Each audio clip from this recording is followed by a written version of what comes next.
Students, welcome to English for one and all. आज के इस वीडियो में हम हमारे बेसिक इंग्लिश रीडिंग का पार्ट 4 सीखने वाले हैं, जिसमें साइलेंट लेटर्स की रीडिंग कैसे रहती है। अभी साइलेंट लेटर्स आखिर क्या होते हैं, ध्यान से सुने। अंग्रेज़ी में देखिए, ऐसा यूजुअली पाया जाता है कि कुछ हरूफ लिखे ज़रूर जाते हैं, कुछ लेटर्स लिखे ज़रूर जाते हैं, लेकिन रीडिंग में वो पढ़े नहीं जाते। They are called silent letters, या फिर उसको उर्दू में हम खामोश हरूफ भी कह सकते हैं। अब ये हरूफ यानी जो साइलेंट लेटर्स है, कभी कभी अल्फाजों के वर्ड्स के शुरू में पाए जाते हैं, कभी कभी बीच में पाए जाते हैं, कभी कभी आखिर में भी हो सकते हैं। लेकिन हमें ये याद रखना है कि उनकी रीडिंग नहीं होती, लेकिन यस, उसकी राइटिंग बहुत ज़रूरी है। तो इसमें के जो बेसिक है, यानी बेसिक जो रूल्स है, उन वर्ड्स की रीडिंग कैसे की जाती है, वो हम इस वीडियो में जानेंगे। So let us start. See the simple one, पहले वाला यहाँ पर आपको दिख रहा है कि कभी कभी कुछ इंग्लिश वर्ड्स में एम, ये जो लेटर है, इस एम के बाद बी आता है, या फिर कभी कभी टी के पहले बी आता है। तो ये जो बी है, एम के बाद आने वाला या टी के पहले आने वाला, इसको नहीं पढ़ा जाता, वो खामोश यानी साइलेंट रहता है। जैसे कि यहाँ पर है BOMB, बॉम्ब नहीं पढ़ते, we call it bomb, bomb, B silent हुआ। COMB, कोम्ब नहीं पढ़ते, it is comb, comb, B is silent, right. तो ये हो गई उनकी रीडिंग, यानी एम के बाद अगर आपको बी मिलता है और वो किसी वर्ड के आखिर में है, तो इस बी को नहीं पढ़ना है, याद रखो। This is BOMB bomb, this is COMB कोम। वैसे ही अगर ये बी टी के पहले आता है, किसी भी वर्ड के बीच में या आखिर में ये हो सकता है, तो ये याद रखो, DEBT, इसको पढ़ेंगे डेट, ब नहीं पढ़ते, डेप्ट is wrong, debt. And DOUBT, doubt नहीं पढ़ते, it is doubt, doubt, okay. उसी तरीके से ध्यान से ये आप सही से समझ लो, पढ़ो। आपको उसके उर्दू मानी भी मैंने सामने दिया है, ताकि आपको समझने में ज़्यादा आसानी होगी। नेक्स्ट, उसी तरीके से अंग्रेज़ी के कुछ लफ्ज़ों में, कुछ वर्ड्स में एम के बाद एन आता है, राइट। तो इस वक्त याद रखो, ये जो एन है ये साइलेंट होता है। एम के बाद न, तो इसको पढ़ते OUTUMN, ऑटम, ऑटम, न नहीं पढ़ते, ऑटम। वैसे HYMN, इट इज़ हिम, न नहीं पढ़ते, हिम न is wrong, him. CONDEMN, condemn, condemn. COLUMN, column, column, column, right. तो आखिर का जो ये एन है, जो एम के बाद आया, उसको नहीं पढ़ा जाता, it is silent. See the next one. कभी कभी अंग्रेज़ी के लफ्ज़ों में एन या एस के पहले पी आता है, तब वो पी साइलेंट होता है। ध्यान से देखो, यहाँ पर पी एन के पहले आया है, यहाँ पर पी एस के पहले आया है। जब वो एन के पहले आता है या एस के पहले आता है, तब उस पी को नहीं पढ़ा जाता, पी साइलेंट है। जैसे ये है PNEUMONI, pneumonia, it is pneumonia. PSALM, psalm, psalm, P नहीं पढ़ते। PNEUMATICS, pneumatics, pneumatics, I am sorry, pneumatics. PSYCHOLOGY, psychology, psychology. ध्यान ध्यान में देखेंगे, एस के पहले का पी, एन के पहले का पी साइलेंट होता है।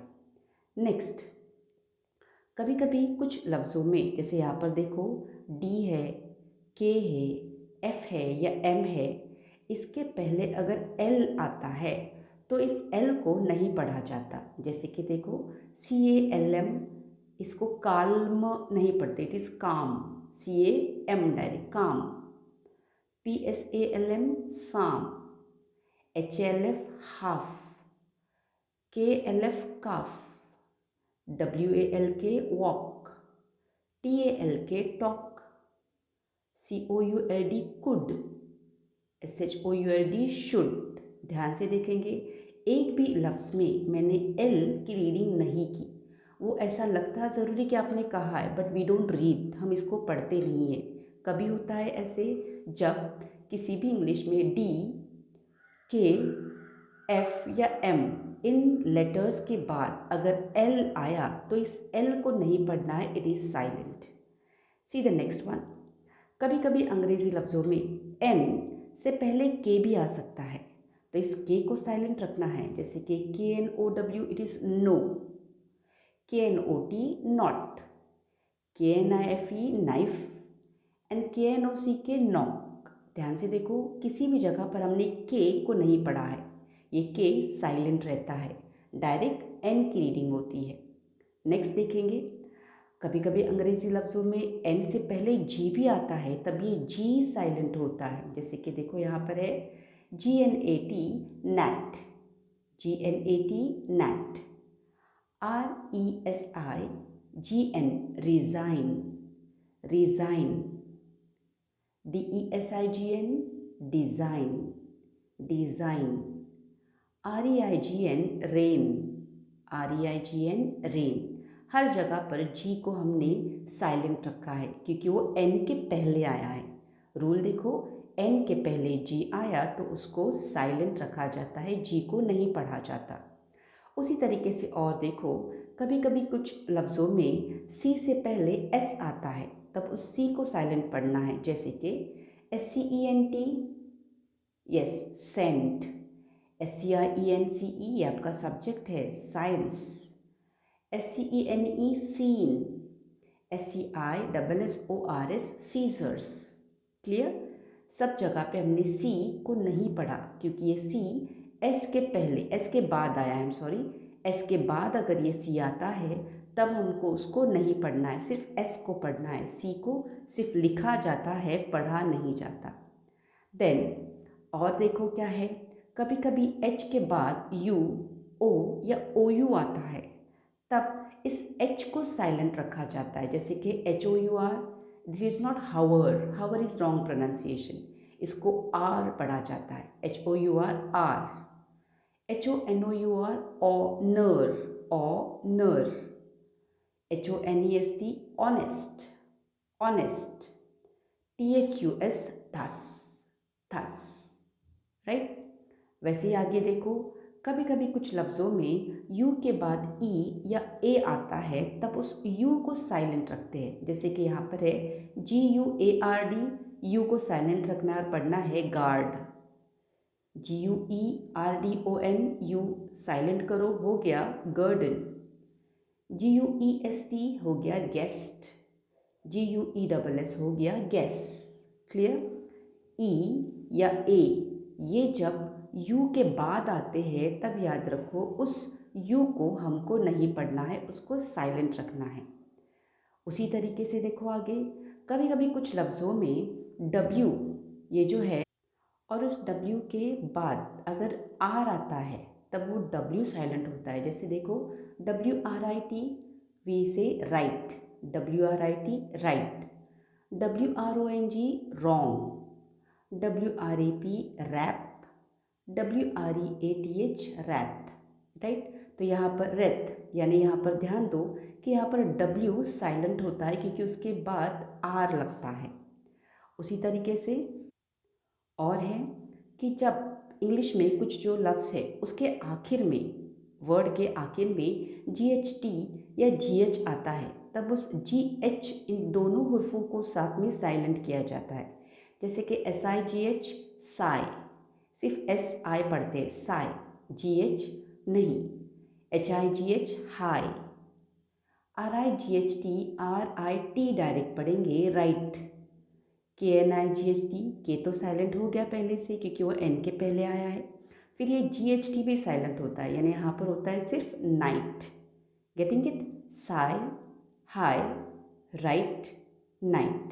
यहाँ पर GH ये दोनों हुरूफ साथ में साइलेंट होते हैं।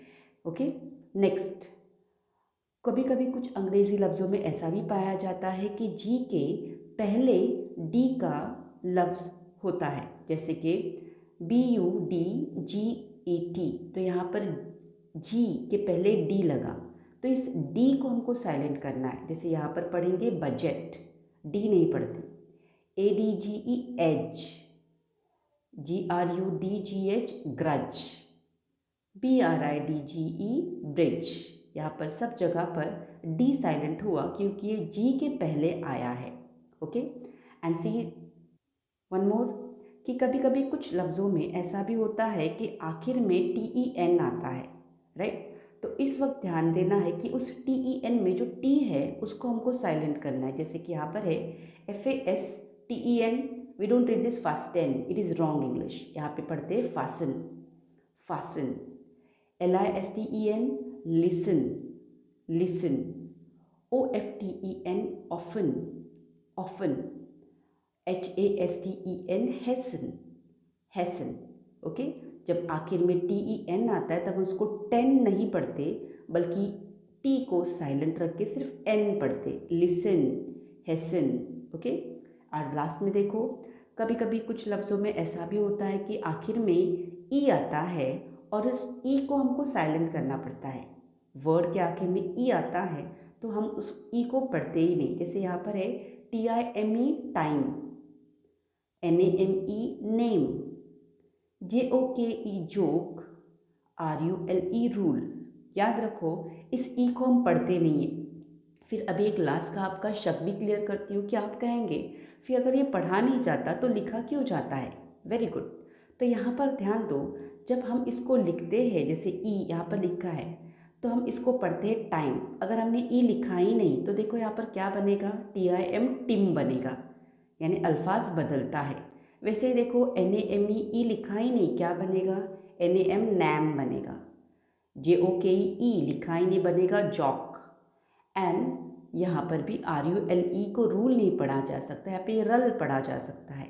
यानी अल्फाज का सही तलफ़ुज़ होना चाहिए, उसका प्रोनंसिएशन सही होना चाहिए, इसलिए साइलेंट लेटर्स का होना बहुत ज़रूरी है। ओके, हम इसको इग्नोर नहीं कर सकते। वर्ड का प्रोनंसिएशन, वर्ड का तलफ़ुज़ सही हो, इसलिए ये साइलेंट लेटर बहुत मायने रखते हैं। ओके, आई होप आपको इस वीडियो में जो वर्ड्स मैंने बताए वो समझ में आए होंगे।